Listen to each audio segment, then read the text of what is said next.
చెప్పానా మావయ్య? నేను చెప్పానా నా కొడుకు ఎలా ఉంటాడో? చెప్పానా ఇలా ఉంటాడు, ఇలాగే ఉంటాడు, ఇలాగే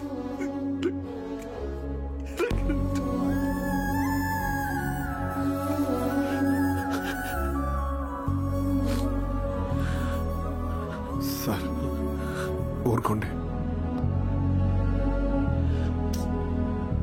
ప్లీజ్, ఊరుకోండి ఊరుకోండి నాన్న.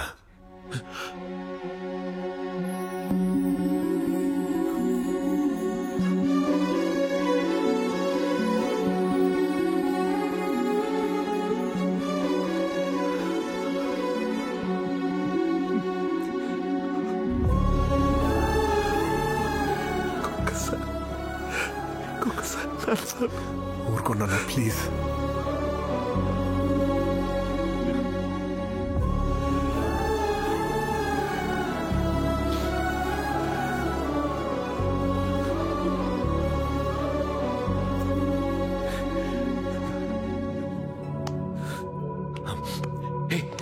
రా, యేసు దగ్గరికి వెళ్దాం.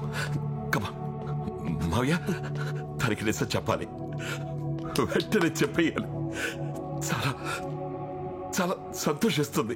వద్దు సార్, వద్దు, నా మాట వినండి, వద్దు. 25 ఏళ్ల క్రితం ఆయన ఏ తల్లి బిడ్డని ఆ తల్లి కాకుండా చేసి ఒక తప్పు చేశాడు. 25 ఏళ్ళు పెంచిన తర్వాత మీరు కూడా ఆ తల్లి బిడ్డని ఆ తల్లి కాకుండా చేసి అదే తప్పు చేయొచ్చు సార్. వద్దు సార్, మనం దీన్ని కరెక్ట్ చేద్దాం. దీన్ని ఇక్కడితో వదిలేద్దాం. ఏం చేయాలో ఆ పైవాడే చూసుకుంటాడు.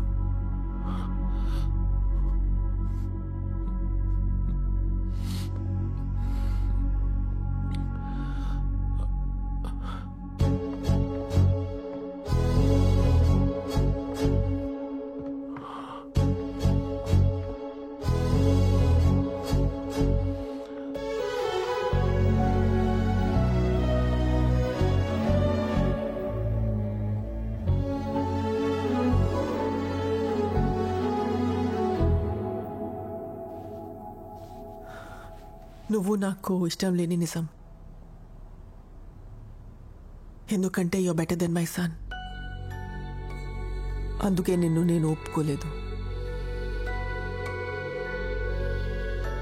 కానీ ఈరోజు వీడి కోసం నువ్వు వెళ్ళావు. అన్నీ బాగా జరిగాయి కాబట్టి సరిపోయింది.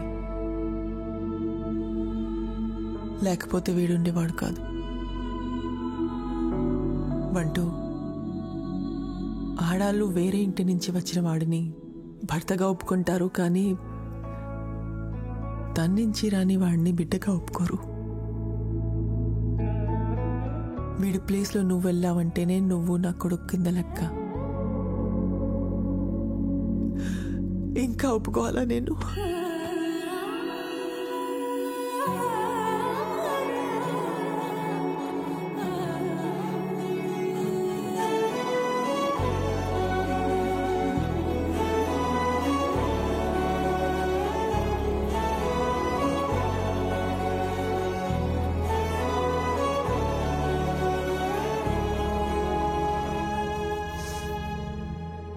నువ్వు చేసిన దానికి ఏమిచ్చినా తక్కువే.